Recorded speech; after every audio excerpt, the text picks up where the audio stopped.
wabarakatuh. Konselor Indonesia, sahabat semua siswa.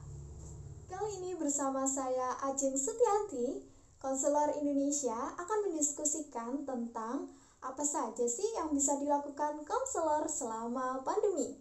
Oke, inilah beberapa hal yang bisa dilakukan konselor selama pandemi. Hal yang pertama yang bisa dilakukan konselor selama pandemi yaitu memberikan layanan bimbingan secara online.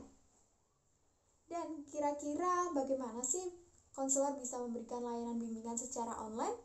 Konselor bisa memberikan layanan bimbingan secara online melalui media sosial yang bisa digunakan oleh siswa. Tapi juga tergantung bagaimana sistem di sekolah tersebut. Apabila sekolah tersebut sudah memiliki aplikasi tersendiri, konselor juga harus adaptif mau belajar bagaimana mengoperasikan aplikasi tersebut.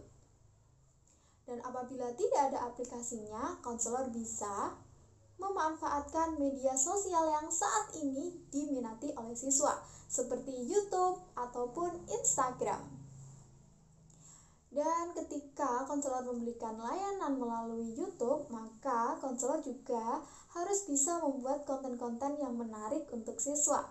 Jadi, konselor membuat video, kemudian menguploadnya melalui YouTube, dan kemudian konselor membagikan link YouTube yang bisa ditonton untuk siswa melalui media sosial. Dan berikutnya, jika konselor memberikan layanan bimbingan melalui Instagram, maka konselor juga harus mampu membuat konten-konten yang positif, konten-konten yang sedang dibutuhkan melalui feed yang ada di Instagram. Berikutnya, jika siswa tidak memungkinkan mengakses YouTube maupun Instagram, maka konselornya juga harus bisa menyesuaikan. Bisa saja konselor menggunakan media WhatsApp. Konselor bisa memberikan berupa file PDF mengenai konten-konten yang menarik, file Word, atau teks biasa, sehingga mudah diakses oleh siswa. Diusahakan konten yang diberikan juga harus bisa membuat siswanya tertarik. Untuk itu, perlu banyak latihan-latihan membuat media. Lalu bagaimana jika ada siswa yang tidak mempunyai HP? Konselor tetap bisa memberikan bimbingan melalui pembagian beberapa leaflet atau bahan bacaan yang bisa memberikan layanan bimbingan kepada siswa. Nanti bisa dititipkan ke teman-temannya, atau juga bisa konselor memberikan ke rumah siswa yang tidak mempunyai handphone tersebut. Namun, tetap harus memperhatikan protokol kesehatan di tengah pandemi ini. Kira-kira konten apa sih yang sedang dibutuhkan siswa selama pandemi ini? Konselor bisa memberikan topik mengenai motivasi belajar di tengah pandemi, kemudian tips produktif di tengah pandemi yang sudah ada di channel YouTube ini.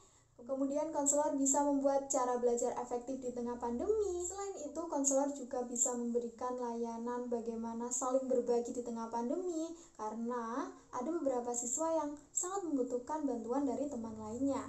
Topik-topik tersebut akan sangat dibutuhkan oleh siswa. Di samping topik-topik yang berhubungan dengan pandemi, konselor juga bisa memberikan topik-topik yang umum yang sangat dibutuhkan oleh siswa. Yang kedua, konselor bisa memberikan layanan konseling online. Seperti kita ketahui bahwa di tengah pandemi ini sangat dibutuhkan kesehatan fisik maupun kesehatan mental. Lalu bagaimana sih cara memberikan layanan konseling online kepada siswa? Konselor bisa memberikan layanan konseling melalui menghubungi siswa, kemudian chat, kemudian juga bisa video call, tergantung dengan kebutuhan siswanya dan kemampuan siswa dan konselor. Selain itu, jika tidak memungkinkan menggunakan media sosial, konselor bisa memberikan jadwal bertemu secara langsung di ruang konseling, di mana hanya beberapa siswa yang diizinkan atau satu dalam waktu yang berbeda-beda. Selain itu, jikalau tidak memungkinkan siswanya yang datang ke sekolah, konselor harus bisa datang ke siswa-siswa yang membutuhkan layanan konseling online.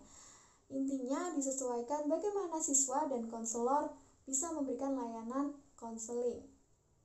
Tentunya ketika konselor memberikan layanan konseling ke rumah siswa, harus tetap memperhatikan protokol kesehatan di tengah pandemi.